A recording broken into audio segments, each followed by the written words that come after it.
Hi, everyone. Pastor Don Smith here. Welcome to the Talk About It podcast, where we take relevant topics with a biblical point of view and we talk about it. You know you want to, and so do I. Let's talk about it.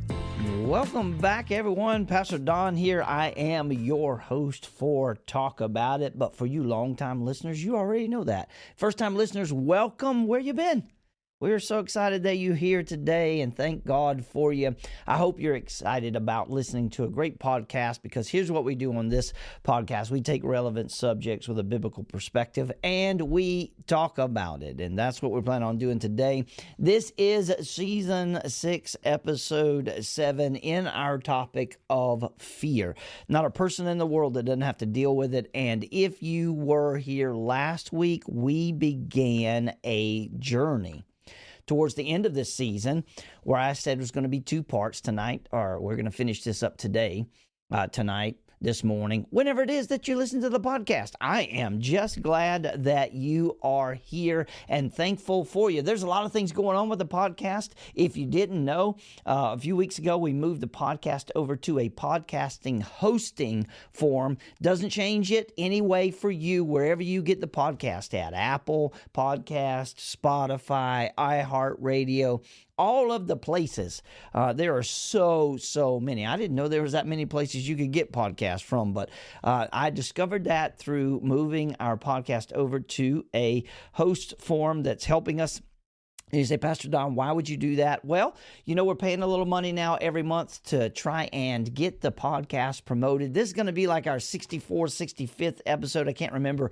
And so we're trying to invest in the podcast. More and more people are wanting the podcast, and this is going to help us reach so many more people. So what we need you to do is we need you to rate the podcast wherever it is you listen to it at. We need you to like and subscribe. We also need you to share the podcast on your social media, because that's definitely going to help get it out there in every form. And did you know that you can text the podcast? Right there in your show notes should be a link that just says text the podcast.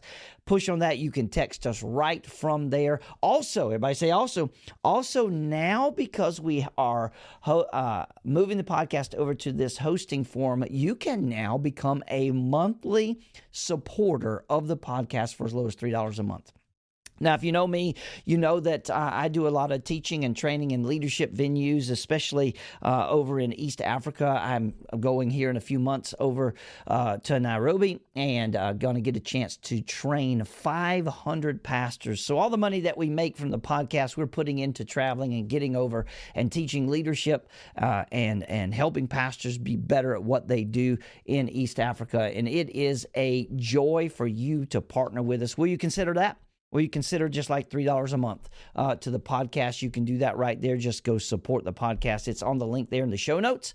It's exciting times in the world of Talk About It. Amen. And it's all because of you. And I'm so thankful for all that you do, all the support you give us, all the encouragement you give us. Thank you so much for your emails and your texts. We're going to get to some of those in one of the episodes, I promise you, but it is an incredible journey so far. This week, everybody say right now, this week, wherever you're at. I don't know if you're on the treadmill, if you're in your car, or you're getting up, getting ready for work, or you're ending your day. It doesn't matter. I'm so glad that you're here. But this week, this is going to be our last episode on the subject of fear. And last week we talked about getting out of the box. And we talked about why it's important for us to not let fear paralyze us. And I left off with talking about the Transfiguration of Jesus and what an incredible moment this must have been for the disciples. And I told you that this week I was going to talk about that a little bit. Here we go. Talk about it. We're going to talk about it. And I know that's what you want to do, and that's why you're back. Now, I want us to begin today with the 3 points that I was talking about, right? Because the disciples were having an experience that would alter their perception of Jesus forever. And it not only altered their perception of Jesus, but it allowed them to break free of the fear that was paralyzing them from doing and being who they were supposed to do. And that's what we've been talking about over the last few weeks, about how fear paralyzes us in a lot of ways. Now, the reason that I chose to close this season with the transfiguration of Jesus is not just because it alters the perception we have of Jesus, but it alters the perception we have of ourselves. Oh, you're going to see that in a little bit. I hope you're ready. Are you ready? Here we go. Now, the transfiguration of Jesus, why? Why is this a dangerous moment? Watch this. In Matthew chapter 17, verse 1, 6 days later, Jesus took with him Peter and James and John, his brother, and led them up on a high mountain by themselves. And he was transfigured before them, and his face shone like the sun, and his garments became as white as light. And behold, Moses and Elijah appeared to them, talking with him. Wow, what a moment, okay? Now, most of us are probably familiar with this particular part of passage. But what I want us to notice is how Jesus peeled back who he was. Like, he peeled back his skin, and his glory, his radiance, his majesty, his worth was revealed in that moment. His face like the sun, his body like pure penetrating light. Now, the limitations between heaven and earth, between time past and time present, were suddenly eliminated. How do I know that? Because Moses and Elijah appeared in the present talking with Jesus. And here is Jesus taking these earthbound disciples and giving them a life-altering moment. Now, we're talking about fear, and I want you to understand why this is so important. Because have you ever seen someone have a life-altering moment? Like that moment in their life where they finally get it? Let me ask you this. Who's your favorite Jesus? Oh, that might be an odd question, but like when I say this, like, who's your favorite Jesus? Like, when you think about Jesus, do you see Jesus as, this loving shepherd holding a sheep? Or do you see Jesus as this profound preacher preaching truth? Like, what is your favorite picture of Jesus? Do you see him chasing out the people from the temple? Or do you see him embracing a lame man or a leopard? Come on, someone. See, we have a natural tendency to mold and model Jesus the way we like to see him. Oh, come on, someone. You see, people used to build idols, and we get that, but some people still do. See, for Christians, our preference is to mold Jesus into someone who's very comfortable for us to live with. Oh, here we go. Come on now. See, I'm pretty sure that this moment of transfiguration totally blew the model of Jesus these three disciples had out of the water. It blew their thought process of Jesus completely out of the water. See, that's why church is dangerous. Because, see, our sweet, tender, affectionate Jesus might turn into a ferocious, holy, sin-hating, glorious King of kings and Lord of lords. Oh! John would write this about Jesus. John chapter 1.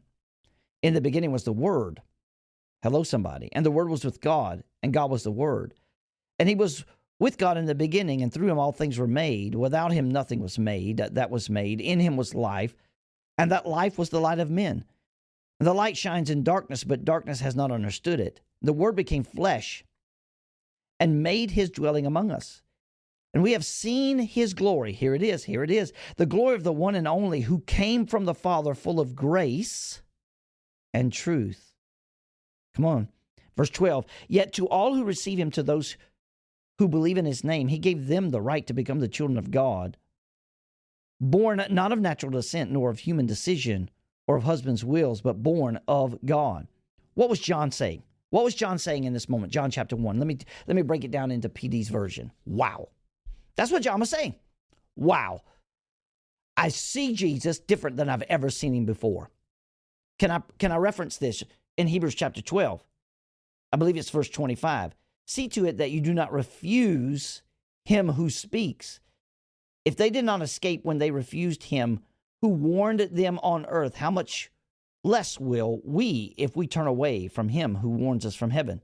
Therefore, since we've received a kingdom that cannot be shaken, let us be thankful and so worship God acceptably with reverence and awe. For our God is a consuming fire, a fire roaring and eating everything in its path. You see, Jesus is set apart. Jesus is sacred. Jesus is unique. Jesus is special in everything. You know what we call that? We call that holy. Let me reference this because we're talking about fear and I'm going to get there. You see, his forgiveness is more forgiving than any other forgiveness. His power is the most powerful and unique of any other power. His wrath is more dangerous. It's set apart as the most dangerous. His purity is the most pure, unique in its purity. His greatness is unfathomed and unchallenged. His armies are immeasurable and scarier than any other. His wisdom is wiser than any other wisdom. His word is truth, never changes with time, always stands as a final word. His judgment is impeccable. It cannot be argued with. It cannot be appealed. His love is unexplainable and all-encompassing. What happened at the Transfiguration was that they saw his absolute otherness. Oh, come on, talk about it.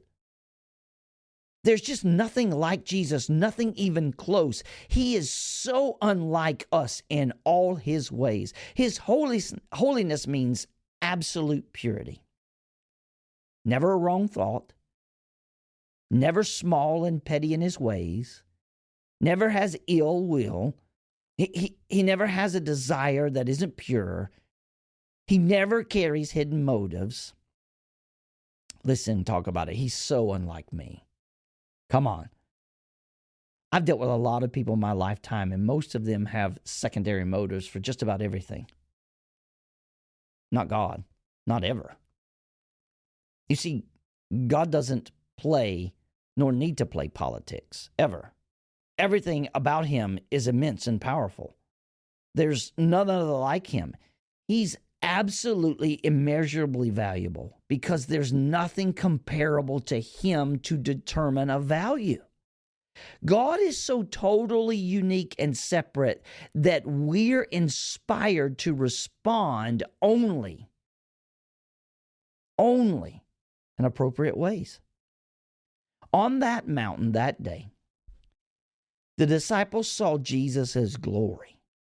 All their small thoughts of him vanished, gone. All their earthly comparisons to other great teachers, gone. Jesus is ferocious, a mighty God. Listen to this, talk about it. Deuteronomy 32, he's a rock.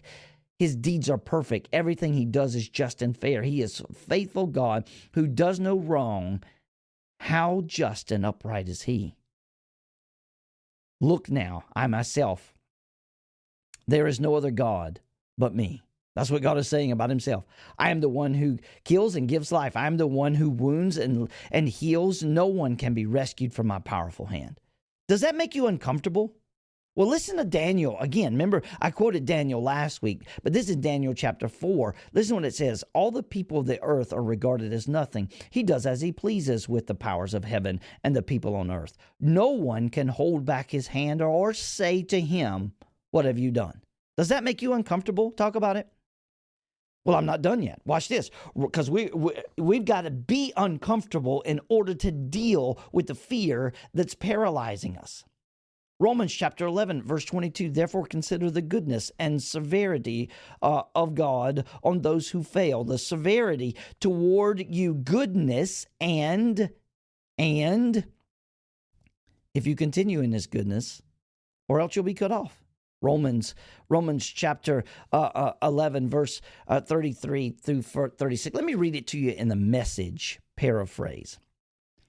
Have you ever come on anything quite like this extravagant generosity of God, this deep, deep wisdom? It's way over our heads.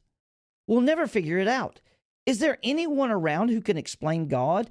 Anyone smart enough to tell him what to do? Anyone who has done him in such a huge favor that God has to ask for your advice? Everything comes from him. Everything happens through him. Everything ends up in him. Always glory, always praise. Yes, yes, yes. And if that talk about it isn't enough, what about Jesus in Revelation swooping down and leading the charge against his enemies and defeating them? You see, it's no wonder Jesus demanded so much of us. Come on, let's think about it. It's no wonder that he demands so much of us. It's no wonder he says, love me more than anyone else. It's no wonder he says, renounce all and follow me. It's no wonder he says, stop sinning. It's no wonder he says, I am the way. The Transfiguration reveals the glory of Jesus. It reveals that he is a ferocious, consuming fire. You see, we try to play around with him. Do you understand this? We don't get to mold him into an image that suits us. We don't get to play with his words. Jesus at the Transfiguration got out of our box. Hello, come on, talk about it. If we're ever going to have a breakout life, we better have a breakout God. There you go, right there. You see, fear consumes our life because we have learned to trust ourselves more than we have learned to trust God. And so the purpose of the Transfiguration is to lead us into a proper kind of fear. See, the improper kind of fear is a fear that keeps you trusting your strength instead of his. But a proper kind of fear, a holy fear, is revealed to us in verse 4 of Matthew chapter 17. Peter says to Jesus, Lord, it is good for us to be here. If you wish, I will make 3 tabernacles here, one for you, one for Moses, one for Elijah. While he was still speaking, a bright cloud overshadowed them, and behold, a voice out of the cloud said, This is my beloved Son, with whom I am well pleased. Listen to him. And when the disciples heard this, they fell on the face down to the ground and were terrified. Hello, someone.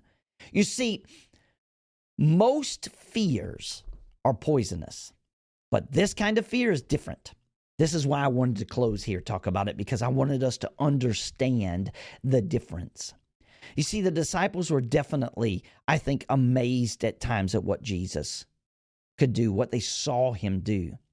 But now they're totally awestruck by who he is, not by what he's doing. Oh my.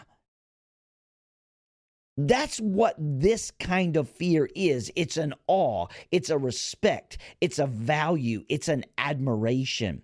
Proverbs chapter 1 verse 7 says, Fear the Lord, because it's the foundation of true knowledge, but fools despise wisdom and discipline. Do you know what Proverbs chapter 1 verse 7 says? Let me just put it to you in PD terms. It's my podcast, my commentary. I'm writing it. It's my podcast. I'm talking about it. Hello, somebody. Here's the way I would see Proverbs chapter 1, verse 7. If we don't have God in the right place in our life, then we're just stupid. Oh, boy. Why do I say that word? Because it's such a strong word, stupid. Because, see, it gets our attention, doesn't it? What I mean by that is if you miss it here, you miss it everywhere. If you miss this, you miss everything. If you don't have an awe of God, a deep respect for him, then no matter what else you know, you've missed the boat. Let me ask you this, talk about it. Do we tremble at his word? Do we tremble at his word? Have you ever fallen on your face and declared, you are God, you are Lord? Are you more afraid of disappointing God than disappointing your friends? Now, we already talked about the fear of disappointing God. Hello, somebody. You need to go back and listen to that podcast in case. But what I'm talking about here when I say this is, do your friends take priority and preference than God does? You see, Paul left a life of privilege and power because when he met Jesus, he learned that that life of privilege and power was just dung. That's what he called it. Here in this moment, like the disciples are speechless. They're so convicted about the smallness of their life and the smallness of their faith that they bury their head in their hands. Has that ever happened to you? It says they fell on the ground, terrified. Think about that. Has that ever happened to you? Isaiah the prophet had a similar encounter with God. The Bible says he felt dirty. When's the last time that your knees buckled and you were left breathless because you got a glimpse of the glory of God? It's an incredible thought process, isn't it? We're talking about fear. See, fear paralyzes us because we're trusting in our own strength in a moment about a situation or a circumstance. But the proper fear, a holy fear, moves us from ourself and causes us to see God different than we've ever seen him before. You see, holy fear gives way to transformation. Matthew chapter 17, verse 6 through 8, the disciples were terrified, fell down on the ground. Then Jesus came over and touched them. Get up, he said. Don't be afraid. And when they looked up, Moses and Elijah were gone, and they saw only Jesus. The very first episode of this season, I told you about a bully at my school. You remember his name? That's right, Johnny. It was his actual name. And John roamed the hallways in his black leather jacket and his pointy boots and his greasy hair. And he was always looking for someone that he could intimidate and terrorize. And you know what? I was one of those people. But my moment of freedom came when my big brother, who was bigger, stronger, and badder than Johnny, walked with me through those halls. That, my friends, was transformation. My step was different. My freedom was different. Where I went was different. How I viewed Johnny was different. And how I viewed myself was different. Oh my goodness, it took us 7 episodes to get here. You see, some of you have been a victim of identity theft, and that's why you live in fear. The ferocious, holy, glorious Jesus that walks with you and never leaves your side was stolen, and now you're left with a puny, demanding, limp, fireless Jesus. No wonder we're terrified about being missionaries in Africa. No wonder we're terrified about sickness and disease. No wonder we're terrified the economy's going to crash. No wonder we're terrified about leaving the front door. You see, even though the disciples would fail again and again and again, they got enough courage from this experience, Matthew chapter 17, to change the world. Wow. They went to places that were so far out of their comfort zone. They spoke in places they would never speak before. They spoke to people who would have crushed them, and they were bold in proclaiming Christ. They went through persecution, and they went through threats, and they met the devil personally along the way. But there was someone with them who said that he would never leave them or forsake them ever. And that, my friends, and that, talk about it, transformed their fear. And it transformed their life. Oh my goodness. Wow, talk about it. Come on, think about this. So what's the power at work within you? Moses met God and took on Egypt. David met God and took on Goliath.